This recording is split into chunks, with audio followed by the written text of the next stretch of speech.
Russian efforts to invade Ukraine began to focus on overseas areas.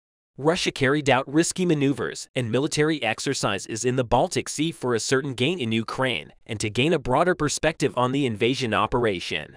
The exercise is carried out by the flagship of the Russian naval forces, Gorshkov, in the Norwegian Sea were one of the most important examples of this situation.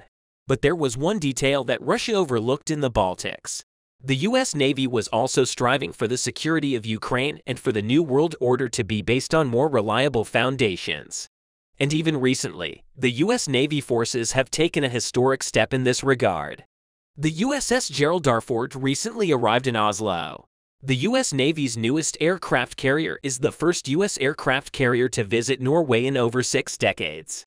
Oslo, the first stop for the operational deployment of the USS Ford, reflects NATO Navy's growing interest in the North Atlantic and Arctic waters amid rising tensions with Russia.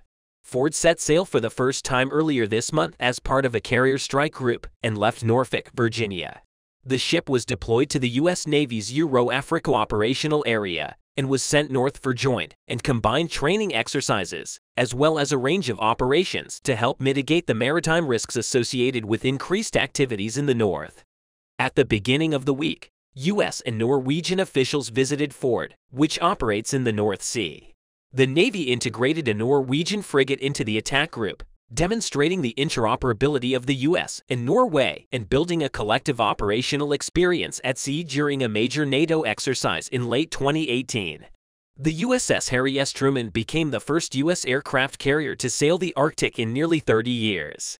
Senior officials of the U.S. Navy have since reported that U.S. warships have routinely been in the North Sea. Authorities also referred to a historic deployment to the Barents Sea in 2020 and a short-term deployment to the North Atlantic in 2022. So how was the arrival of the USS Ford to Oslo received by the parties? Both American and Norwegian officials welcomed Ford's visit to Oslo. The Norwegian defense minister described Ford's arrival in Oslo as a clear statement of the security guarantees provided by NATO and the close cooperation and partnership Norway has with the U.S. Ford's commander, Captain Rick Burgess, described it as an honor, joy, and excitement to visit Oslo and showed his beloved U.S. partner, the Navy's newest class of aircraft carrier. While in Oslo, local officials will visit the aircraft carrier, and U.S. sailors will tour the city. According to Norwegian officials, thousands of people lined up on the banks of Oslo's fjord and saw Ford coming. This resulted in overcrowding of people and vehicles. Ford's nuclear reactors also required special precautions. Norway's Radiation Protection and Nuclear Safety Directorate helped plan the visit. Oslo's waters will be tested for radiation before and after the ship enters port. U.S. officials have shared little information about where Ford will go and what it will do during its deployment. Authorities simply stated that the ship's crew looked forward to working in the Arctic Circle. But the ship's port visit in the Norwegian capital came as NATO forces were conducting a major air and missile defense exercise in the North Atlantic called Formidable Shield. Russia's powerful Northern Fleet, which operates submarines based on the Kola Peninsula near the Norwegian border and is a growing concern for NATO armies, will also hold exercises in the region this week. The Russian Navy has notified ships and aircraft in the area to avoid it in the Barents Sea for a week. While the USS Ford's visit to Oslo is historic, U.S. Navy ships visit Norway more often. Recently, U.S. submarines have become more frequent in Norwegian ports. This, of course, allows the submarines to take supplies and return to their operation areas more quickly. The U.S. submarine forces said that they increased their activity in the Atlantic last month, that they were watching it very closely, and that NATO partners and allies provided them with critical support in this regard. In addition, the U.S. Navy made long efforts to increase its number after the Ukrainian war and to establish a more advanced and modern fleet than the previous ones. The launch and maiden voyage of the USS Ford is a reward for these efforts. The U.S. Navy currently has 11 aircraft carriers, and the vast majority of these ships are powered by nuclear power. But nuclear energy, as in any situation, has risks at sea. A major disadvantage of the U.S. Navy's nuclear-powered aircraft carriers is that they require midlife refueling and a complex overhaul or CO. This means refueling nuclear reactors essentially requires the ship to be taken apart, and general maintenance takes at least 4 years. The maintenance of the USS George Washington took 6 years. Complex maintenance schedules at Newport News shipbuilding facilities have extended the time required for the procedure. Also, the effects of COVID-19 measures in 2020 have only extended the repair time further. Since August 2017, the 6th carrier of the Nimitz class and the 4th U.S. Navy aircraft carrier named after the country's first president has passed through their co. In the process, its systems were modernized, and the interior of the ship was renewed. Factors prolonging their co include delays and changes in her co-planning and start timeline due to FY15 budget decisions to disable the ship. The ship's arrival status was more challenging than expected, planned, and budgeted, including growth work in key areas of her co. Last March, it was announced that the USS George Washington would be deployed to Japan in 2025, replacing the USS Ronald Reagan. This week, however, CVN-73 began preparing for this deployment. The aircraft carrier left the shipyard earlier in the week and sailed across the James River towards the Atlantic Ocean. In the next few days, the flat top will begin the first round of sea trials.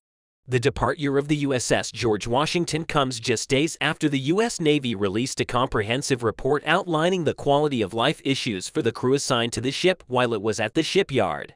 From August 2017 to April 2022, 9 sailors assigned to the aircraft carrier died by suicide, and an investigation is underway. So why did these sailors commit suicide? The commander of the U.S. Fleet Forces reported that the Navy neglected to explain how extending the ship's maintenance period by almost 2 years would affect the crew on board.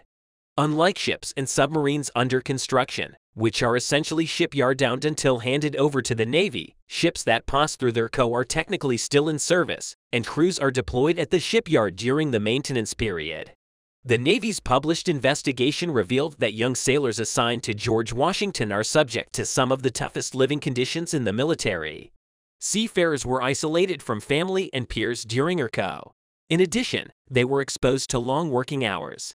The Naval Air Force noted that the Navy's leadership was found to be focusing on the effects of the ship's finances and delays, rather than the effects of the extended maintenance period on the crew. In a statement on the subject, the U.S. Navy stated that they could not account for the real costs of this process on the sailors. A spokesperson for the U.S. Navy said, "We understand their situation, and we can measure it, test it, improve it, and master it until it's almost predictable. This is where we are most comfortable."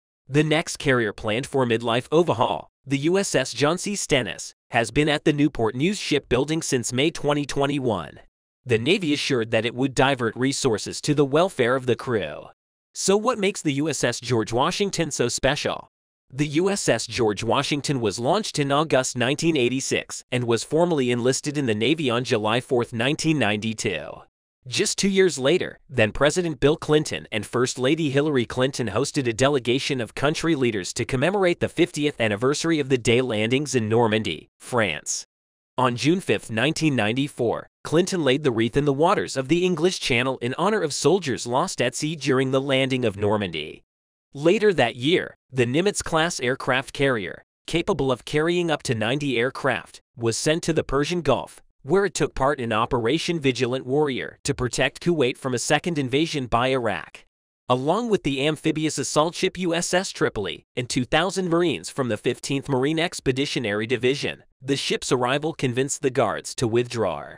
In November 1994, Iraq officially recognized an independent Kuwait following the terrorist attacks on New York City and the Pentagon on September 11, 2001. The USS George Washington was deployed with the aircraft carriers USS John F. Kennedy and USS John C. Stennis to protect the United States from potential attacks. The ship was commissioned as the protector of New York City and the East Coast. The USS George Washington was later one of several Navy ships to participate in disaster relief after the 2011 Tohoku earthquake and tsunami. After Russia's invasion of Ukraine and its aggressive policies in Eastern Europe, the Russian Navy and Army lost their prestige in the world, especially in relation to the surface part of their naval areas. But the West is constantly on the alert for possible conflict with the Russian submarine fleet.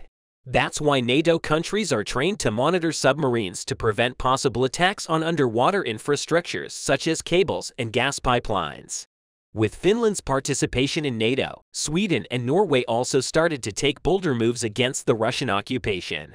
Especially Norway has recently started serious studies on the activities of the Russian Navy forces in the Baltic and North Atlantic maritime areas. Norwegian intelligence sources announced that Russia's using ghost ships to covertly map underwater energy and communicate pipelines in northern waters to prepare for a major confrontation with the West. In addition, British intelligence has warned many times about the strange activities of the Russian Navy in the North Sea. British intelligence reports that the Royal Navy is constantly monitoring Russian warships, submarines, and spy ships off the coast and in the North Sea. After a lengthy investigation into Russian ships navigating several straits off the coast of Denmark, as well as the Baltic and North Seas, Norwegian intelligence has suggested that Putin's army plans to sabotage NATO members, including Sweden. The Russian Navy continues its advance through the region, cutting power and data cables across the Atlantic and to the rest of Europe. However, Norwegian intelligence revealed that Russian ghost ships, which turned off their transmitters in order not to share their location thanks to the radio communications received from the Russian Navy, have been used in the region for months. It was claimed that the Admiral Vladimirsky military ship was one of the ships used for intelligence purposes. It is clear that the Russian Navy has a very serious power and presence in the far north. But the successful work of the Norwegian and UK Royal Navy has limited the unknown activities of the Russian Navy and has them cornered. So what kind of elbow contact took place between the Norwegian Navy and the British Royal Navy and the Russian Navy while navigating the Admiral Vladimirsky route in the Kattegat Strait, a large body of water between Denmark and Sweden? Norway noticed that it was constantly sending radio messages to a naval base in Russia.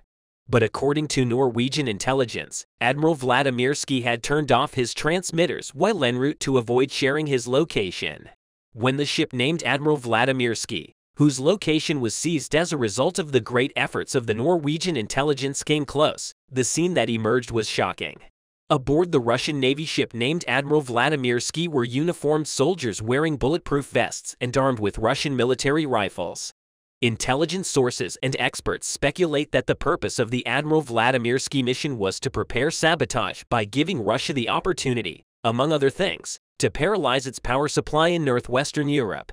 According to British Defense Secretary Ben Wallace, Russian submarines travel odd routes that deviate from what is considered typical by Western defense officials.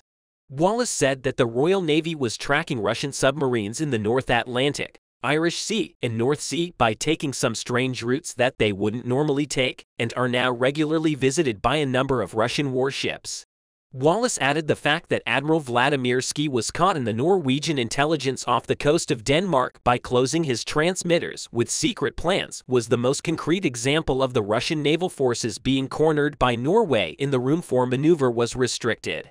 In addition to Norway's security measures are taken by NATO members in the Baltic Sea and the North Atlantic against Russian naval forces beyond Ukraine. Washington and Kiev's European allies are increasing pressure on Russia, including in the Arctic and Baltic Sea regions. NATO demonstrated its capabilities with a dynamic Mongoose exercise, a large-scale anti-submarine warfare exercise involving 12 allied nations. The 12-day exercise, in which 12 NATO allies participated, focused on tracking down an alleged enemy submarine off the coast of Norway and Iceland. It is assumed that this submarine is a member of the Russian Navy, although it's not disclosed during or after the exercise. This important demonstration of international cooperation began in the North Atlantic. This important live exercise is held annually in the High North. This year, the participating units aim to rigorously test the alliance with complex scenarios as they develop their strategies to respond to underground threats in the harsh environment of the Norwegian Sea. The exercise not only promoted mutual cooperation within forces, but was also designed to improve interoperability in response to threats from the Russian Navy and particularly Russian submarine fleets in the Baltic and North Atlantic. During this time, ships, submarines, aircraft, and personnel from 9 allied nations gathered in the central Mediterranean for similar training in anti-submarine and anti-surface warfare. Submarines from 3 allied nations performed a simulated game of cat and mouse during the 11-day exercise. Participants were given a series of challenging tasks involving up to 15 surface ships from 10 allied nations. Naval patrol aircraft from 7 allied nations also provided air support. These participating units had the opportunity to fine-tune their ACW and anti-surface warfare skills in the seas covering Norway, the Faroe Islands, and Iceland. They also used air bases scattered throughout the region. Iceland, Canada, Denmark, and the Faroe Islands acted as the primary host nation throughout the exercise, with the participation of countries such as France, Germany, Iceland, the Netherlands, Norway, Poland, Portugal, Spain, the United Kingdom, and the United States.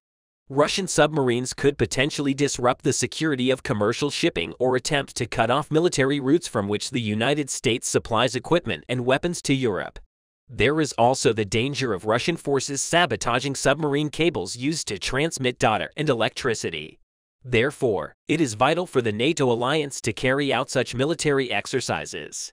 David Cutler, NATO's Assistant Secretary General for Intelligence and Security, recently announced that Russian forces are increasing their effectiveness in the Atlantic and the possibility of attacking submarine cables in preparation for the attacks by Russian ships on underwater targets in Europe and North America. The NATO bloc is analyzing its critical infrastructure in these areas due to the concern of such attacks. Poland is strengthening the military protection of its maritime energy infrastructure. The Polish government has passed a bill that gives the military the ability to sink an enemy ship if it poses a threat to an important gas pipeline from Norway to the Baltic Sea. Alongside these measures, Norway's Evenes Station, north of the Arctic Circle, will become a regional hub for Russian surveillance. Details on the joint project between the US, UK, and Norway were given in statements earlier this month by Norwegian Defense Minister Bjørn Harald Graham, who said that the base will house the US P-8, a Poseidon surveillance aircraft. The two Arctic bases, the Avernus and Rafsman naval bases, are the subject of a developed bilateral defense cooperation agreement between Washington and Oslo. It was classified as in agreed areas that gave U.S. forces unhindered access to bases and exclusive rights to certain parts of them. The agreement provides U.S. jurisdiction over all U.S. Army personnel in the country, including crimes committed outside of duty and even Norwegian citizens who come into contact with agreed territories. Washington kicked off talks on the bilateral agreement, and the Biden administration explained that the agreement is an immutable requirement for the U.S. to invest more in Norwegian facilities. 8 months after the deal began, it clearly aims to establish the framework for a massive military buildup in the Arctic and Scandinavia. Indeed, Washington is negotiating similar agreements with Denmark, Finland, and Sweden.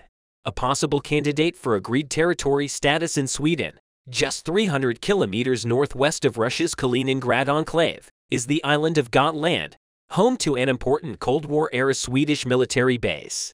Charlie Thelonious Pasternak, a researcher at the Finnish Institute of International Affairs, reported that Washington may also request agreed areas in Finland. This included Rovaniemi Airport in the north at Venice. The aim is to improve cooperation between Norwegian, British, and American paid maritime surveillance aircraft in line with the investments made in the Norwegian armed forces. These include 5 paid Poseidon surveillance aircraft purchased by Norway that will work with the British Poseidons to search for and destroy underwater targets, namely submarines. Athens is also home to Norway's US-made 35 warplanes. Raymond will serve as a maritime logistics center for large-scale military activities in the region by the US and other NATO forces. Norway's location in the northwest of the Scandinavian peninsula and its 196-kilometer border with Russia make it a key ally to open a northern front in the US-Russia conflict. This was highlighted at a new military summit on the Arctic in Oslo. The delegation, chaired by General Mark Milley, the Chief of Staff of the United States, consisted of U.S. and Norwegian officials and 11 close allies and partners whose identity the Norwegian armed forces declined to reveal.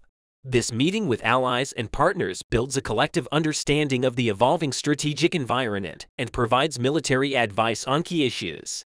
Senior military leaders shared their perspectives on common strategic challenges, including the changing dynamics of the Arctic and high North and South China Seas. It was also the last of several military security meetings on geostrategy, preparing for war in the Arctic and Northern Europe.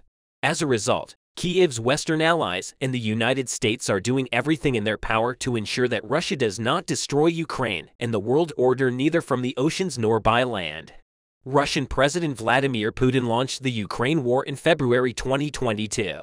However, more than 16 months after the start of the war, Kremlin troops were unable to make any progress as the fighting was concentrated in eastern Ukraine. Russian President Vladimir Putin began to make preparations for this war a long time ago. In fact, the illegal annexation of Crimea in 2014 is considered by some to be the beginning of the Ukrainian-Russian war.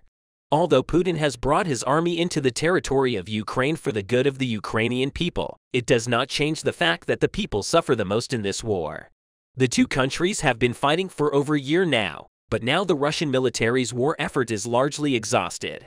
The strategic attacks of the Ukrainian army against the Russian army have a great impact on this. The most recent of these attacks took place last night when a Russian railway was hit in Crimea. Let's examine together how the war effort of the Russian army was exhausted and the strategic attacks of the Ukrainian army. Bryansk, one of the easternmost regions of Russia, was heavily affected by the conflicts on the Eastern Front. The most obvious of these effects has occurred in the past few days. The other day, the Eastern Command of the Ukrainian Armed Forces announced that it blew up a freight train near the Ukrainian border with successful HIMARS shots. The supply train carrying ballistic missiles to the Russian army moving along the Bryansk Railway in the eastern Donetsk district was successfully destroyed by Ukrainian mechanized troops. According to the first determinations, no one was killed or injured in the explosion except for 20 Russian soldiers on the train. This explosion took place during the Battle of Bakhmut when the Ukrainian army blockaded Russian troops. The eastern group of the Ukrainian army announced that the explosions occurred on the 136 km between Bryansk and Donetsk, and that the Ukrainian mechanized troops destroyed the Russian train carrying ballistic missiles with successful HIMARS shots. While Russia did not make any statement after the explosion, the eastern group of Ukraine shared the footage taken with a drone camera of the moments when the train was destroyed on social media. The images were watched 50,000 times in the first hour of sharing. In a statement, the Russian Railways Company stated that the Ukrainian army was responsible for the explosion, adding that the explosion caused destruction along the railway and caused the suspension of train services. Bryansk shares a border with Ukraine to the south and Belarus to the west. The destruction of the Russian train came after the previous attack just days ago. Ukraine bombed the village of Zanko in Bryansk over the weekend, killing 4 civilians, according to Belarusian officials. Authorities blamed the Ukrainian army for the bombardment, which also completely destroyed a residential building. In a statement made by the Ukrainian General Staff, he stated that the Ukrainian army did not attack civilian settlements. They did not know who the attackers were and did not accept these attacks. Last March, Russia claimed it was fighting an attack, accusing Ukrainian troops of crossing the border into Bryansk, shooting at citizens and taking 6 people hostage. But Ukraine said it played no role in this attack. The blow-up of the train carrying ballistic missiles inflicted great damage on the Russian army before they expected counterattack by Ukraine. The Ukrainian counteroffensive last autumn dealt a major blow to Putin's war effort, retaking thousands of miles of Russian-controlled territory. Now, with the harsh winter replaced by a warm spring, military analysts believe Ukraine will potentially try to drive Russian troops out of its territory, including in Crimea, which Russia annexed in 2014. So what kind of operations is Ukraine conducting for the expected counterattack? After intelligence arrived that the Ukrainian army was preparing for a major counterattack, the military began to conduct offensive operations, largely aimed at Russian supply lines and defense efforts. These attacks generally took place as HIMARS howitzer UAV and missile attacks. In the past weeks, gunshots and explosions were heard in the town of Gyeogyang in northern Crimea. Judging by the videos posted on social media, Dinko was attacked by a kamikaze drone. According to the Ministry of Defense of Ukraine, an incident occurred as a result of the explosion of Kalibr missiles transported by rail in the northern region of Crimea.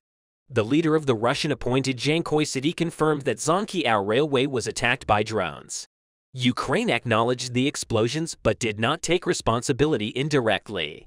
Although Ukraine did not take full responsibility for the attacks, it was recorded as one of the harshest attacks on Russia's supply lines. The blasts continue the process of Russian disarmament and prepared to free Ukraine's Crimean Peninsula from Russian control. The electricity grid was damaged in the attack, and a railroad worker was also injured. Ukraine reported that the destroyed Russian caliber cruise missiles had an operational range exceeding 2,500 kilometers on land and 375 kilometers at sea. Russia last accused Ukraine of attacking the Black Sea Fleet with a drone in the Crimean port of Sevastopol in October 2022. It was stated that 9 unmanned aerial vehicles were used in the attack that damaged a warship. Ukraine did not claim responsibility for the attack. For some geographical reason, Russian rail traffic is heading north towards Kherson Oblast before heading south to the port of Sevastopol.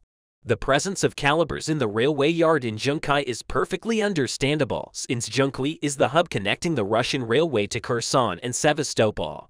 Assuming Kherson was under Ukrainian control, the caliber missiles would probably be deployed to Sevastopol and from there to the Black Sea Fleet.